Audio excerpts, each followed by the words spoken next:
कह रहे थे आप करते जाओ करते जाओ करते जाओ, लेकिन समय अनुसार अब बदलते हुए पेरेंट को तुम भगवान हो, हम ब्रह्मास्मि याद रखो, ब्रह्मा तुम हो, रचनाकार तुम हो, खुदा खुद वर्ड से खुदा बनाया ना, एक डंडा ही तो लगा है। सोचते कि बच्चा है वो, औरत कैसी, लड़की कैसे गाना गाएगी, उसके भाव क्या होंगे, उस किस तरह से नाचेगी। आनंद और शांति के साथ होती है, तो स्वाभाविक है कि जब वहाँ वो पहुँचेगा वो अपने अध्यात्म की तरफ, तो अंततः अभीष्ट तो उधर ही है उसका।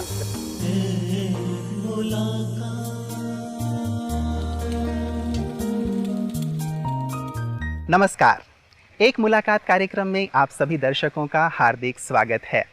मित्रों, इस कार्यक्रम में हर बार एक नए मेहमान से हम आपकी मुलाकात कराते हैं। आज हैं हमारे साथ डॉक्टर चंद्रशेखर प्राण जी, जो नेहरू युवा केंद्र के नेशनल डायरेक्टर रह चुके हैं और आपने वॉलेंट्री रिटायरमेंट लेके एक संस्था की स्थापना की है, जिसके माध्यम से आप समाज की सेवा कर रहे हैं। तो आइए प्राण जी से मुलाकात करते हैं और मुखातिब होकर उनसे उनके कार्यों के बारे में जानकारी लेते हैं। प्राण साहब, आपका बहुत बहुत स्वागत है, अभिनंदन है। प्राण जी, विशेष करके आपने नेहरू युवा केंद्र में युवाओं के साथ बहुत कार्य किया है। आप लगभग 25 वर्षों तक, जो मुझे जानकारी मिली, आपने युवाओं के लिए बहुत सारे कार्य किए हैं और युवाओं के संबंध में ही आपने पीएचडी भी किया है, जो ग्राम विकास और युवा के संबंध में। तो युवाओं के बारे में विशेष करके मैं जानना चाहूँगा। आज जब हम युवाओं की बात करते हैं, बहुत सारा प्रयास, बहुत सारा पुरुषार्थ गवर्नमेंट भी कर रही है कि युवाओं के अंदर एक पॉजिटिविटी लाई जाए। कहाँ लगता है आपको कि कुछ कमी रह रही है? वास्तव में आज की तारीख में नौजवानों में जो नकारात्मकता है वो दो कारणों से मुख्य रूप से है। एक तो जो वर्तमान वातावरण है, जो परिस्थितियां हैं, वो उनको उस तरफ से ज़्यादा प्रेरित कर रही हैं जो वो देख रहे हैं उसके साथ, और दूसरा कि नौजवान बाह्य जगत में ज़्यादा अपने को चीज़ों को पहचानने की कोशिश कर रहा है। अपने स्वयं के बारे में, अपने अंतर्मन में जाकर झांकने की जो प्रवृत्ति थी उससे थोड़ा सा हटा है और बाहरी चीज़ों पर उसका ध्यान ज़्यादा गया है, और वो बाहरी चीज़ें अपने नकारात्मक रूप में प्रभावित करती हैं, तो वो अपने अंदर भी उन्हीं चीज़ों को महसूस करता है। अगर हम उसके अंदर स्वयं को पहचानने की क्षमता पैदा कर दें और वो चीज़ों को उस नज़रिए से देखने की कोशिश करने लगे, अपने को केंद्र में रख करके, जहाँ भी वो परिवर्तन चाहता है, बदलाव चाहता है, विकास चाहता है, उसके साथ जब वो अपने को केंद्र में रख करके देखना और सोचना शुरू करे देखने के तरीके में, तो शायद उसमें एक बड़ा सकारात्मक परिवर्तन आ सकता है। एक विशेष करके बात युवाओं के लिए कही जाती है आजकल के दौर में कि वो पाश्चात्य संस्कृति से बहुत ज़्यादा प्रभावित है। क्या कारण आपको लगता है, और क्या ये सत्य है कि पाश्चात्य संस्कृति का बहुत ज़्यादा प्रभाव हमारे युवाओं पर है और इसका कुछ दुष्परिणाम आपको दिखाई देता है? पाश्चात्य जब संस्कृति कहते हैं ना, तो उसको थोड़ा और स्पष्ट करना पड़ेगा। जब हम जिसको भारतीय संस्कृति कहते हैं, तो एक तो भारतीय संस्कृति जो थी वो संबंधों पर आधारित थी, रिलेशनशिप पर। मतलब उसमें जो मुख्य होता था वो रिलेशनशिप, संबंध महत्वपूर्ण होते थे। पश्चिमी संस्कृति में साधन महत्वपूर्ण हुआ करते थे, रिसोर्सेज। यहाँ रिलेशन महत्वपूर्ण होती थी, वहाँ रिसोर्सेज महत्वपूर्ण होते हैं। तो जब आदमी रिलेशनशिप जीवन में महत्वपूर्ण होती है, तब एक आदमी का दूसरे के प्रति कैसा व्यवहार होगा ये महत्वपूर्ण हो जाता है। जब रिसोर्सेज या साधन महत्वपूर्ण होते हैं, तो हमें क्या मिलेगा, दूसरा इसमें कहाँ जाएगा, दूसरे के साथ रिश्ते बिगड़ेंगे या नहीं बिगड़ेंगे, ये उसका परवाह नहीं रहती। इसीलिए भारतीय संस्कृति का केंद्र बिंदु परिवार हुआ करता था। परिवार पूरा रिश्तों पर चलता था, और परिवार में जो रिश्ते निभाए जाते थे उसमें साधन दोयम दर्जे का हो जाता था। तो आज की तारीख में जो भौतिक विकास हुआ है और जो भौतिक विकास की एक दौड़ शुरू हुई है, उसमें अब सबके निगाहों में साधन महत्वपूर्ण हो गया है, संबंध दोयम दर्जे का हो गया है। संबंध जो होता है मनुष्य के अपनी अंदर का भाव होता है, साधन बाह्य जगत का होता है। इसलिए मैं कह रहा हूँ वो अंदर के अपने आप को पहचानने की कोशिश नहीं कर पा रहा है। भारतीय संस्कृति में स्वयं को पहले मतलब हमें अंदर ले जाने की उन्हें आवश्यकता है। एक सर्वे में देख रहा था डॉक्टर प्राण जी, तो उसमें मैंने देखा कि जो पश्चिम के युवा हैं वो भारत की संस्कृति या भारत के अध्यात्म की ओर ज़्यादा रुझान अभी व्यक्त कर रहे हैं, और जबकि हमारे युवाओं का ठीक इसके विपरीत वो पश्चिम के देशों की ओर अपना रुझान व्यक्त कर रहे हैं। तो बिल्कुल एक विपरीत धारा सी हो गई है कि जहाँ की हमारी संस्कृति है, जो मूल्य हैं, उनसे जैसे युवा उस ओर बह रहा है। विशेष कारण क्या महसूस करते हैं? देखिए, वो एक स्टेज है, एक स्तर है। स्तर जैसे है कि आप लीजिए, एक स्तर होता है आपका शरीर का, भौतिक स्तर का। जब शरीर की ज़रूरतें, शरीर की आवश्यकताएं पूरी होने लगती हैं, उसकी समझ आ जाती है, तो आदमी फिर अंदर जाता है, फिर अपनी उस चेतना का, आत्मा का, उसका बोध शुरू करता है। पश्चिम में हम ये कह सकते हैं कि साधन बहुतायत में हो गया है, साधन अपने क्लाइमेक्स पर पहुंच चुके हैं, उसकी प्रगति भी भौतिक साधनों की अब उस पर तो सीमा हो जाती है ना, लिमिट है उसकी। उस लिमिट के बाद जैसे किसी आदमी के शरीर की लिमिट है, लेकिन उसके विचारों की कोई लिमिट नहीं है, सीमा नहीं है, वो सारी दुनिया को अपने में समेट सकता है। तो उस लिमिट के बाद तो आपको वहाँ जाना ही पड़ेगा। तो इसलिए भारतीय संस्कृति हमेशा बहुत विराट संस्कृति थी, बहुत थी, पूरी मानवता को एक मतलब पूरे मानवता को लेकर के सोचा करती थी वो। तो अब बीच में ठीक है वो पश्चिम का प्रभाव आया और उसकी वजह से हम भी भौतिक साधनों के पीछे भागे बहुत ज़्यादा। एक ज़रूरत थी, एक सीमा है ना, उस सीमा तक तो शरीर को सब कुछ चाहिए, खाने के लिए रोटी की भी एक सीमा है। लेकिन आपको क्या लगता है अंततः कहाँ पहुँचना होगा हमें? भौतिकता से क्या हमें वो सुख, वो परम जो सत्य है वो प्राप्त हो पाएगा, या हमें अध्यात्म की ओर बढ़ना ही पड़ेगा? बहुत स्वाभाविक है। देखिए, भौतिकता से आपको भौतिक सुख मिल सकता है, लेकिन मन की शांति, मन का आनंद जो अंततः आपका व्यक्ति का अभीष्ट होता है, सब कुछ तो उसी के लिए करता है ना, कि मन में शांति आ जाए, मन को आनंद मिले, तब वो अपने को संतुष्टि जो होती है वो आनंद और शांति के साथ होती है। तो स्वाभाविक है कि जब वहाँ वो पहुँचेगा वो अपनी अध्यात्म की तरफ, तो अंततः अभीष्ट तो उधर ही है। तो विशेष प्राण जी, आपने बहुत सारी किताबें युवाओं पे लिखी भी हैं और साथ ही आपके विभिन्न पत्र पत्रिकाओं में लेख भी आते रहते हैं, युवाओं के साथ आपने लगातार कार्य किया है। क्या विशेष कारण आपको लगता है कि उस ओर जा रहे हैं और कैसे, हम में कहाँ कमी रह रही है? क्योंकि यदि हमारी शिक्षा प्रणाली में वो चीज़ नहीं है संभवतः, या हम उन्हें बचपन से वो चीज़ नहीं दे रहे हैं, तभी संभव है कि वो उस सुख, उस शांति या उस आनंद के लिए कहीं और देख रहे हैं। क्या ये कारण आपको नहीं लगता? नहीं, बिल्कुल ये है कि थोड़ा सा हमारी शिक्षा पद्धति भी बदली है। आज की शिक्षा पद्धति सबको पता है कि मैकाले की शिक्षा पद्धति है। एक समय था जब समाज अपने लिए शिक्षा को निर्मित करता था, ठीक है। फिर क्या हुआ, राज्य ने, अंग्रेजों के समय में जो राज्य था, उस राज्य ने अपने लिए शिक्षा को बनाया, और शिक्षा को इसलिए बनाया कि उस तरह के लोगों को तैयार कर सके। तो उस समय राज्य को जो जरूरत थी, जिस तरह के क्लर्क चाहिए थे, अफसर चाहिए थे, तो उन्होंने उस तरह लोगों को बनाए। आज बाजार अपने लिए लोगों को तैयार कर रहा है।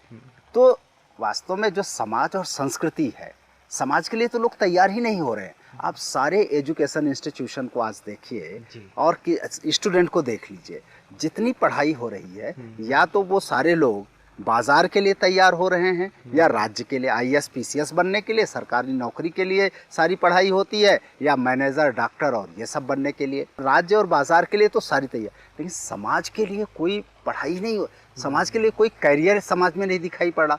पहले समाज के हाथ में शिक्षा व्यवस्था थी, समाज अपने लिए मनुष्य को तैयार करता था। राज्य के हाथ में शिक्षा व्यवस्था आई तो राज्य अपने लिए तैयार करने लगा। बाजार के हाथ में शिक्षा आ गई है तो बाजार अपने लिए तैयार कर रहा है। जब इस देश में सभ्यता और संस्कृति, धर्म, अध्यात्म और समाज एक बार फिर अपने लिए लोगों को तैयार करने की दिशा में आगे आएगा, तब देखिएगा कि फिर से बहुत बड़ा शिक्षा में परिवर्तन आएगा। तो क्या किया जाए आपके विचार से? कहाँ से शुरुआत की जानी चाहिए इसकी? सरकार को प्रयास करना चाहिए, NGOs हैं उन्हें इसके लिए कुछ प्रयास करना चाहिए, व्यक्तिगत स्तर पे किस प्रकार से? क्योंकि हर एक इस चीज़ को महसूस तो अवश्य करता है प्राण जी कि इनकी बहुत ज़्यादा आवश्यकता है। केवल हम बाज़ार के लिए तैयार करें या सरकार के लिए तैयार करें, वहाँ समाज जैसे पिछड़ता जा रहा है या फिर नैतिक जो पतन हो रहा है, कहीं ना कहीं कारण ये भी है कि हम एक मानव का निर्माण नहीं कर रहे हैं या समाज के लिए नहीं सोच रहे हैं। प्रयास किस दिशा में और कहाँ से शुरू होना चाहिए? प्रयास देखिए, दो चीज़ें होती हैं। एकदम से न तो राज्य को ख़त्म किया जा सकता है, ना बाजार को ख़त्म किया जा सकता है। ये मनुष्य की आवश्यकता है, क्योंकि जैसे समाज सबसे, मनुष्य ने समाज बनाया, समाज संबंधों पर आधारित था, रिलेशनशिप पर। संबंधों में विकृति आई तो राज्य की ज़रूरत पड़ी कि जो संबंधों को ठीक कर सके। राज्य इसीलिए आया था, संबंधों को ठीक करने के लिए। मनुष्य की आवश्यकताएं थी, उन आवश्यकताओं की पूर्ति पहले खुद करता था, जब थोड़ी बढ़ी तो उसके लिए बाजार आया। लेकिन इन सब के बीच एक संतुलन होना चाहिए, एक बैलेंस होना चाहिए। राज्य और बाजार ये दोनों समाज के प्रति उत्तरदायी होने चाहिए। ये समाज ने इन्हें खड़ा किया था अपने लिए, ये क्या कर रहे हैं कि ये समाज का उपयोग अपने लिए करने लग गए हैं। मतलब स्वार्थ पे आधारित हो क्या गया। है? जी। तो स्वार्थ पे आधारित हो गया। समाज जो सोशल रिस्पॉन्सिबिलिटी है, आज अभी कारपोरेट CSR बहुत तेजी में पूरे देश में उभर, दुनिया में भी कारपोरेट सोशल रिस्पॉन्सिबिलिटी का एक नया कंसेप्ट आया है। जब बाजार इस रूप में जाने लगा और बाजार की विकृतियां आई, तभी लोगों ने तय किया कि नहीं, बाजार को समाज के प्रति जिम्मेदार होना चाहिए, सोशल रिस्पॉन्सिबिलिटी है उसकी, इसीलिए वो खड़ा किया गया है। राज्य की सोशल रिस्पॉन्सिबिलिटी को ही समझ करके लोकतंत्र आया दुनिया में। दुनिया में लोकतंत्र इसीलिए आया कि राजा अकेले कुछ नहीं, जनता को उसमें हिस्सेदार बनाओ, समाज को हिस्सेदार बनाओ, तो लोकतंत्र आया। तो अभी जाके उस दिशा में मुड़ा जा रहा है और चल रहे हैं उस दिशा में, लेकिन चूंकि जितनी तेजी में परिवर्तन होना चाहिए वो अभी नहीं हो रहा है, इसलिए नहीं। लेकिन आने वाले समय में निश्चित रूप से मनुष्य के अंदर की वो चेतना जागेगी, समाज में रिश्ते ठीक से बनेंगे और ये सारी चीज़ें जो होंगी वो राज्य और बाजार को भी संतुलित और नियंत्रित करेंगी। तो कुल मिलाकर समाज का एक संतुलित स्वरूप निकल कर आएगा, लेकिन इसमें अध्यात्म की भूमिका सबसे महत्वपूर्ण होगी। उसके बिना तो आगे बढ़ा हो ही नहीं सकता। आप विशेष करके एक आध्यात्मिक संस्था में ही आए हुए हैं अभी प्राण जी, प्रजापिता ब्रह्मा कुमारी ईश्वरी विश्वविद्यालय। इनका भी जो शिक्षण का जो तरीका है वो आध्यात्म के पे आधारित है। आध्यात्मिक चेतना सबके अंदर जागृत किया जा रहा है, जन जन में जागृत किया जा रहा है। तो अभी तक की हमारी जो चर्चा हुई है कि समाज में एक बैलेंस स्थापित हो, हर एक के अंदर मूल्यों की जागृति हो या आध्यात्मिक विकास हो, जिसके माध्यम से ही हम विकृतियों को दूर कर सकते हैं। तो ये जो विश्वविद्यालय है, इसका जो प्रयास है, इसे आप किस रूप में देखते हैं? बहुत बहुत ही महत्वपूर्ण और बहुत ही उल्लेखनीय प्रयास है। क्योंकि देखिए, पूरा समाज या पूरा मानव समाज, मैं सिर्फ एक देश की बात नहीं कर रहा हूँ, समस्त मानवता की बात हो रही है, समस्त सृष्टि की बात हो रही है। ब्रह्मा कुमारी विश्वविद्यालय का भी वही परिकल्पना है। इसमें देखिए, इसका जो माइक्रो लेवल पे जाकर व्यक्ति होता है और व्यक्ति से ही समाज बनता है, समाज में ही राज्य निकल के आता है और ये सारी चीज़ें पूरा बनता है। तो जिससे जो मूल में है, जो नींव में है व्यक्ति, अगर उस व्यक्ति के निर्माण की कोशिश नहीं होगी, अगर ईंटें ही गड़बड़ होंगी तो कैसा महल खड़ा होगा। और ये पूरा का पूरा विश्वविद्यालय मनुष्य के उसी विकास के लिए काम कर रहा है। मूल रूप से वो मनुष्य को एक शरीर के रूप में व्यक्ति को चिन्हित ना करके उसे इस बात के लिए प्रेरित कर रहा है कि वो अपनी चेतना को समझे, अपने आत्म तत्व को समझे, अपने स्वरूप को समझे।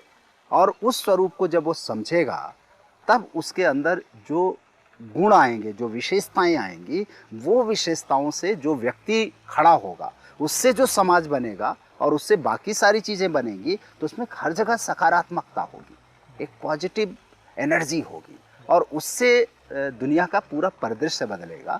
हम उसे एक दिव्य समाज कह लें, दिव्यता का बोध करें मनुष्य को। और ये कोई साइंस भी यही मान रहा है, ये तो हमारा साइंस कहता है कि सुपरमैन तो बनेगा ही बनेगा। कार्ल मार्क्स जैसा विचारक जब कहता है कि स्टेटलेस सोसाइटी आएगी, राज्य विहीन समाज, वर्ग विहीन समाज। वर्ग विहीन का मतलब है जहां आदमी ऊंच नीच का भेद नहीं करेगा, सभी समानता होंगे। तो वो समानता साइंस या वैज्ञानिक सोच के लोग या जो एक पश्चिमी सोच का कार्ल मार्क्स जैसा चिंतन भी अंत में वहीं ले जाकर मनुष्य को बिठाता है। हमारा अध्यात्म, हमारी संस्कृति तो अंततः उसको मानती है और उसी दिशा में लगती है। तो आने वाला समय एक सुपरमैन का तो है, जहाँ दिव्यता मनुष्य के अंदर आएगी और उस दिशा में ये जो विश्वविद्यालय कार्य कर रहा है, निश्चित रूप से बहुत उल्लेखनीय है। बिल्कुल। तो यहाँ विशेष आकर के आपको कैसी अनुभूति हो रही है प्राण साहब? आप पहली बार यहाँ पे आए हैं ब्रह्मा कुमारी के हेडक्वार्टर्स में। वैसे तो शायद लंबे समय से आप जुड़े हुए हैं, संपर्क में हैं। आपकी क्या अनुभूति रही? आपने किस प्रकार का परिवर्तन अनुभव किया और साथ ही यहाँ दी जाने वाली शिक्षाओं को कितना महत्वपूर्ण मानते हैं समाज के लिए? यहाँ से तो मैं उस दूसरे रूप में यहाँ आने का पहला अवसर मिला है और बहुत सौभाग्यशाली समझ रहा हूँ अपने को। यहाँ आकर के सुनता था इसकी दिव्यता के बारे में और इसकी विशेषता के बारे में, बराबर सुनता था। कई बार ऐसे अवसर आए जब यहाँ आ सकता था, उदयपुर तक आया, नेहरू युवा केंद्र में बहुत सारे कार्यक्रमों के सिलसिले में, हर बार इच्छा रहती थी। लेकिन संजोग और ये कहिए कि दैवी कृपा कब होती है तभी आदमी आता है। यहाँ आकर के अद्भुत अनुभव, क्योंकि पूरे वातावरण में जिस तरह की दिव्यता है, यहाँ का वाइब्रेशन, यहाँ के वायुमंडल में जिस तरह का आने के बाद मन जितना शांत होता है यहाँ पर आकर के, निश्चित रूप से ये और पहाड़ की ऊंचाई पर जिस तरह से है वो अपने में महत्वपूर्ण है। और यहाँ पर नौजवानों को, देश के युवाओं को जुटा करके उनकी सफलता की खोज के संदर्भ में, सफलता को कैसे खोजेंगे, उसके लिए जो ये 4 दिन का वर्कशॉप है, ये कार्यशाला है, वो निश्चित रूप से मैं तो कल से इसमें शामिल हुआ और खुद उसका भागीदार रहा। यहाँ के विचारों को सुना, यहाँ राजयोग का दर्शन आज सुबह सुना और पहले से भी उससे था जिस तरह से है। और कुल मिलाकर के जो कहा जा रहा है कि सफलता आप बाहर मत खोजिए, सफलता का जो स्रोत है, सफलता की खोज अपने अंदर की जानी चाहिए, क्योंकि व्यक्ति के अंदर ही वो सब कुछ छुपा हुआ है। और बड़े मोटे तौर से कि परमात्मा के ही हम अंश हैं, ये आत्मा और परमात्मा में सारी सामर्थ्य है, संपूर्णता है, तो वो संपूर्णता आत्मा में भी निहित है। और अगर हम उस आत्म तत्व को अपने पहचान लें और आत्मा की गुण, उसकी विशेषताएं और आत्म तत्व को जागृत करने का, अपने अंदर की उस एनर्जी को फिर रिचार्ज करने का अगर साधन जान जाएं, तो उसके बाद कुछ भी फिर असंभव नहीं रहता। तो इस वातावरण में प्राण जी आपको कितनी मदद मिली अपने अंतर की यात्रा करने में या उस परम सत्य तक पहुंचने में? क्योंकि हर एक की एक इच्छा रहती है कि मैं अपने अंदर जाके खुद को भी जान सकूं कि मैं हूं कौन, या उस परम सत्य तक पहुंचने का प्रयास हर एक का रहता है कि उसे मैं जान सकूं, उसके नज़दीक पहुंच सकूं। यहाँ के इस आध्यात्मिक वातावरण में इस चीज़ में आपको कितनी मदद मिली? बहुत मदद मिली है। और मैं व्यक्तिगत रूप से तो मैं पिछले मेरे ख्याल से 25-30 सालों से लगातार मैं मेडिटेशन और ध्यान, योग, प्राणायाम सुबह नियमित रूप से करता आ रहा हूँ। मैं उस प्रक्रिया से एक लंबे समय से जुड़ा हूँ अपने जीवन में, और अध्यात्म के प्रति तो बड़ी आस्था और शुरू से रही। यहाँ आकर के उस सारी, जैसे कहते हैं ना कि आपके पास पहले से कुछ जमा है तो उसका उच्चतम रूप आपको जल्दी मिल जाता है। आने के बाद वो अनुभूतियाँ जो हैं वो ज़्यादा मुखर हुई हैं और ज़्यादा सजग हुई हैं, और आकर के मन का और अंदर, जिसको आत्मविश्वास कहते हैं, एक बोध कहते हैं, मन की शांति का और अंदर से आनंद की अनुभूति का, वो तो प्राप्त हुआ है और वो अद्भुत है, वो अपने लिए सौभाग्यपूर्ण। तो यहाँ बार बार आकर के इसकी अनुभूति करते रहेंगे।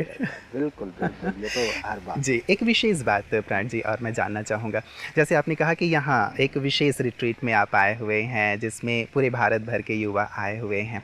कई बार लोगों के मन में ये होता है कि हम एक धर्म का ज्ञान दे रहे हैं, धर्म विशेष का ज्ञान दे रहे हैं। क्या यहाँ कोई विशेष ऐसा आपको अनुभव हुआ कि यहाँ किसी धर्म की या कुछ कट्टरता की बातें हैं, या ऐसा लगा कि यहाँ जो शिक्षा दी जा रही है वो प्योर आध्यात्म है और जिसकी हर एक धर्म, हर एक वर्ग और हर एक संप्रदाय को आवश्यकता है? बिल्कुल, यहाँ तो किसी तरह का, देखिए, संप्रदाय जैसी तो कोई चीज़ नहीं, कोई पूजा, उस तरह की पूजा पद्धति नहीं है, कोई उस तरह का कर्मकांड नहीं है। जहाँ आके संप्रदाय दो चीज़ों से बनता है, एक जहाँ पुराण या अवतारवाद, उससे पुराण से बनता है और कर्मकांड से बनता है, पूजा पद्धतियों से बनता है। तो सामान्यतया वो तो बिल्कुल नहीं है किसी तरह का। दूसरा, यहाँ तो व्यक्ति को अपने अंदर जाकर अपने को समझने की शिक्षा दी जा रही है।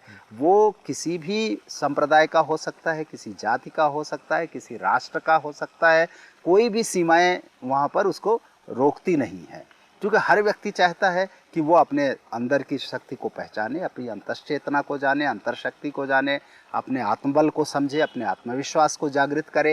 ये तो हर व्यक्ति के लिए ज़रूरी है, चाहे वो भौतिक साधनों के लिए काम करे या अपने आध्यात्मिक उत्थान के लिए काम करे। दोनों जगह उसका आत्मबल, आत्मविश्वास ही सबसे बड़ा कारक बनता है, और उसके ही जागरण के लिए पूरा का पूरा यह विश्वविद्यालय कार्य करता है। एक विशेष चीज़ और प्राण साहब, कई बार जब सफलता की बात होती है युवाओं में विशेष करके, तो युवा और सब चीज़ों पर तो ध्यान देता है, लेकिन आध्यात्म कहीं ना कहीं पीछे छूट जाता है। वो सोचता है कि आध्यात्म एक ऐसी चीज़ है जो हम 60 साल के होने के बाद, 70 साल के होने के बाद, या जब हम बिल्कुल अपनी अंतिम अवस्था में पहुंचेंगे तब हम आध्यात्म की ओर चलेंगे। आपको क्या लगता है कि जीवन में युवाओं को हर एक क्षेत्र में, चाहे वो स्पोर्ट्स का क्षेत्र है या फिर IT सेक्टर है या फिर वो पॉलिटिक्स में जाना चाहते हैं, किसी भी क्षेत्र में जाने के लिए, वहाँ सफलता प्राप्त करने के लिए आध्यात्म को आप कितना महत्वपूर्ण मानते हैं? वास्तव में जब बार बार कहा जा रहा है कि अपने अंदर की शक्ति को, अपनी लीडरशिप क्वालिटी को, अपनी समझ को, अपने अंदर की गुणवत्ता को बाहर निकाल के लाना है, और ये तभी संभव है जब आप अपने अंदर के आत्म तत्व को पहचानेंगे। अध्यात्म मन के साथ जुड़ता है, बुद्धि के साथ जुड़ता है, आत्मा के साथ जुड़ता है।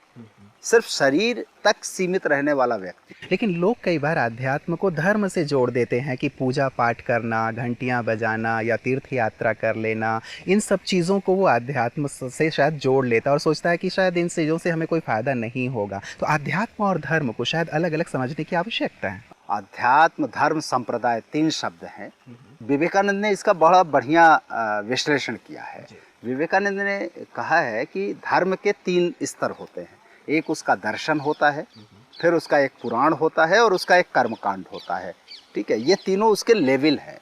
दिक्कत क्या है कि जो धर्म का दर्शन है, जिसको हम अध्यात्म कहते हैं, जहाँ आत्मा परमात्मा के संबंधों को लेकर के, मनुष्य मनुष्य के संबंधों को लेकर के, अपने स्वरूप को जानने के तत्वों को लेकर के, जहाँ दर्शन इस पर आता है, पूरा का पूरा दर्शन इस पर टिकता है, वो चीज़ जो महत्वपूर्ण है, उसकी बजाय हम कर्म कांडों में, पुराणों में उलझ करके रह जाते हैं। मतलब मूल तत्व को पकड़ने और उसे ग्रहण करने की और आवश्यकता वहीं है। को हम धर्म समझ लेते हैं और उसको फिर हम संप्रदाय और उन्हीं में सिमट जाते हैं। तो इसलिए जो समझ यहाँ दी जा रही है, उसके उस पक्ष को देखना होगा जहाँ वो मनुष्य के को पूरी तरह से बदलने की कोशिश होती है उसे। और महात्मा गांधी ने, बुद्ध ने, महावीर ने, राम, सब ने यही पहचाना था। जब महात्मा गांधी कहते हृदय परिवर्तन की बात करते थे, अहिंसा की बात करते थे, सत्य की बात करते थे, वो अध्यात्म था। बिल्कुल। तो भ्राता जी, यदि अध्यात्म को जीवन में लाना है, युवाओं की मैं विशेष बात कर रहा हूँ क्योंकि युवाओं के फील्ड से आप जुड़े हुए हैं और बहुत सारे कार्य आपने किए हैं। यदि युवा अध्यात्म को अपनी दिनचर्या में लाना चाहता है, जीवन में लाना चाहता है, क्या करे? दिनचर्या में क्या ऐसा समय निकाले? क्योंकि आजकल बहुत वो ऐसी भागदौड़ भरी ज़िंदगी हो गई है युवाओं की भी कि वो सोचता है कि मेरे पास वक्त नहीं है इन सब चीज़ों के लिए। क्या थोड़ा वक्त और कहाँ निकाले और उस समय क्या करे जिससे कि उसका ये जो आत्मविकास है वो संभव हो सके? इसका एकमात्र हमारे तो संस्कृति में दिया ही गया है, योग इसका सबसे बड़ा माध्यम है। योग के माध्यम से भौतिक आधार पर मन और शरीर का योग हो जाए। अगर आप देखिए, मन और शरीर जुड़ता है तभी सही काम होता है। किसी से गलत काम हो जाए तो लोग यही कहते हैं तुमने मन लगाकर काम नहीं किया होगा। काम तो किया लेकिन तुमने मन नहीं लगाया होगा। अर्थात मन लगाकर जब हम काम करते हैं तो हमसे ना तो गलत होता है, ना हम असफल होते हैं। और बच्चा फेल हो जाता है पढ़ाई में, तब भी कहा जाता है तुमने मन लगाकर पढ़ा होता तो तुम्हें अच्छे नंबर मिले होते। तो मन और अपनी क्रिया का संयोग जो है, योग का एक पक्ष ये है।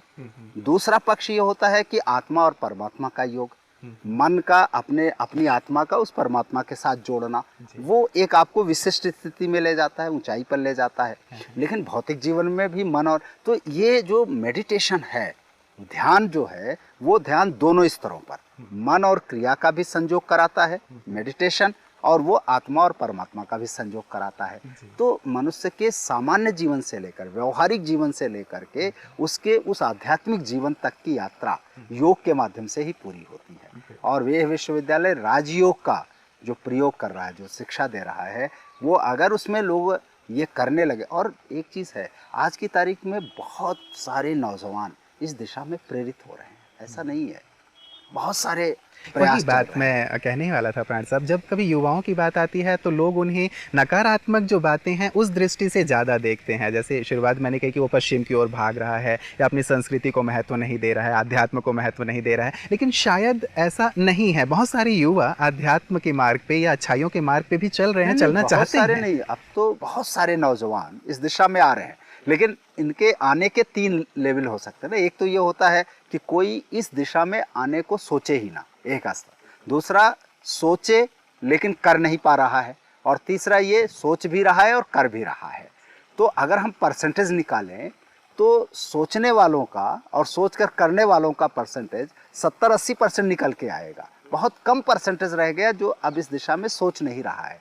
तो रुझान है, बस उसको हम कितना मतलब तेज कर सकते अच्छे हैं। दिनों की ओर बढ़ रहे हैं। बिल्कुल, उस चीज का संभावनाएं बहुत।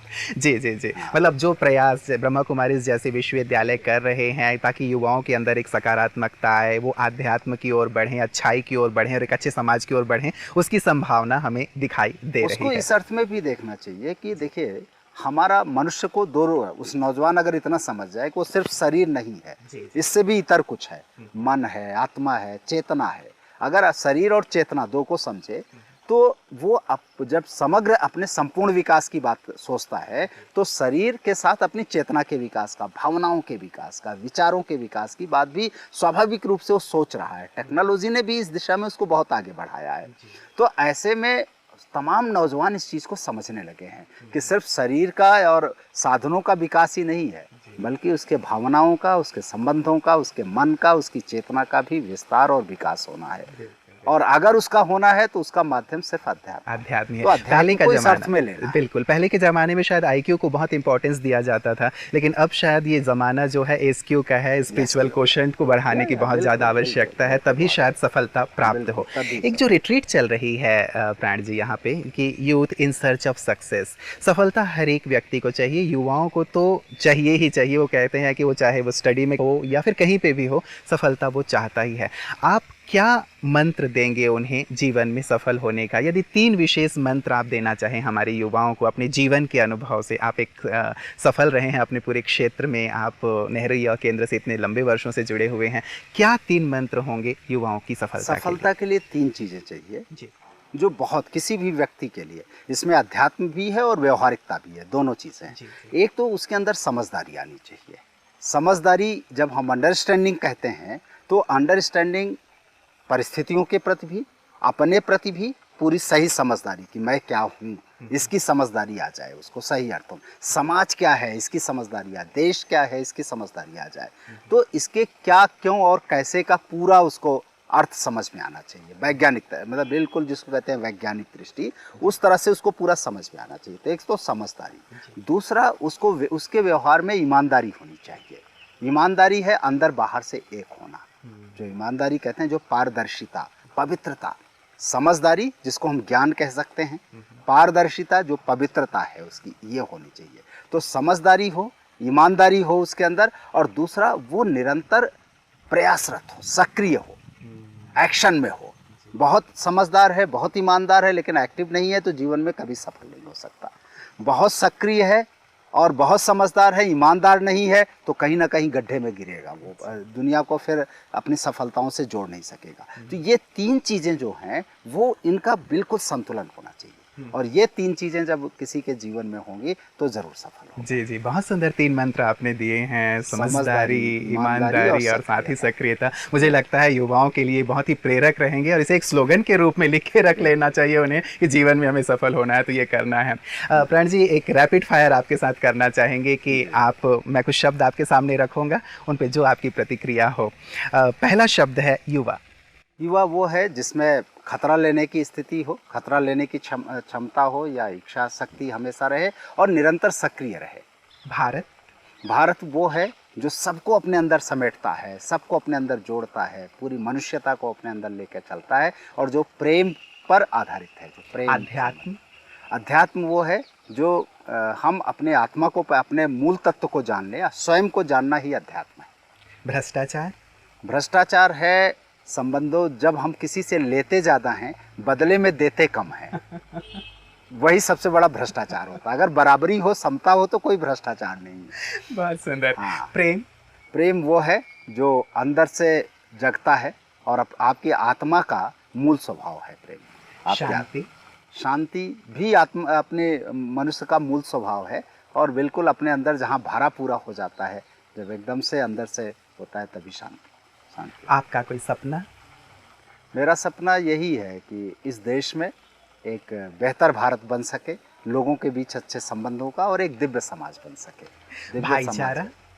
भाईचारा जो है वो आपस में लेने देने के संबंधों में बराबरी रहे, यही भाईचारा है। हाँ। ब्रह्मा कुमारी जो हमारे लिए मार्ग प्रशस्त कर रहा है आगे ले जाने का, वो तमाम बहनें और वो तमाम भाई जो निश्चित रूप से वाहक है एक नए समाज के निर्माण के। दादी जानकी जी, वो हम सब की प्रेरणा स्रोत है, हमें शक्ति और एनर्जी देने वाली, फिर रिचार्ज करने वाली। बहुत बहुत शुक्रिया, आपने बहुत ही प्यारे उत्तर दिए हैं। लग रहा है कि ये रैपिड फायर राउंड चलता रहे और आपसे ऐसे ही हम एक एक पंक्ति में इन सभी के सुंदर अर्थ लेते रहें। बहुत बहुत शुक्रिया आपका प्राण जी, आप यहाँ आए और आपने इतनी प्यारे अपने अनुभव हमारे दर्शकों के साथ शेयर किए और हम उम्मीद करते हैं कि आप बार बार आते रहेंगे यहाँ पे और समाज सेवा का जो कार्य अभी आप कर रहे हैं, युवाओं से जुड़कर जो कार्य कर रहे हैं, ब्रह्मा कुमारी इसके साथ भी आप मिलकर के ये कार्य करेंगे और निश्चित रूप से जो आपका भी संकल्प है कि भारत स्वर्णिम हो, श्रेष्ठ हो, समाज श्रेष्ठ हो, निश्चित रूप से वो दिन जल्दी आएगा। आपका बहुत बहुत बहुत शुक्रिया। मित्रों, आप थे डॉक्टर चंद्रशेखर प्राण जी, जो हमारे बीच बहुत सारे और सुंदर अनुभवों को लेकर के आए थे। विशेष करके युवाओं से जुड़े हुए कार्य आप करते रहे हैं, इसीलिए युवाओं से जुड़े हुए जो भी सुंदर अनुभव आपने रखे हैं, मुझे लगता है कि न केवल युवाओं के विकास के लिए, युवाओं की सफलता के लिए, बल्कि हम सब की सफलता के लिए बहुत आवश्यक है। क्योंकि युवा वास्तव में कोई उम्र नहीं है, युवा तो मन की एक अवस्था है। कोई 18 साल का युवा भी 80 साल का वृद्ध जैसा हो सकता है और कोई 80 साल का वृद्ध भी 18 साल के युवा की तरह हो सकता है। मन को स्वस्थ रखने की आवश्यकता है, मन में उमंग उत्साह रखने की आवश्यकता है, जीवन में कुछ करने का उमंग, समाज के लिए कुछ करने का उमंग, राष्ट्र के लिए कुछ करने का उमंग, ये हमारे अंदर हो तो हम युवा हैं। और आप सबके अंदर मुझे पूर्ण विश्वास है ऐसा ही एक जोश है, एक ऊर्जा है कि हम अपने देश को महानता के शिखर पर ले चलें। तो इन सुंदर बातों को अपने जीवन में अमल में लाते हुए आगे बढ़ें, विकास करें, यही शुभकामना है। अगली बार एक नए मेहमान के साथ आपसे मुलाकात होगी। तब तक के लिए नमस्कार।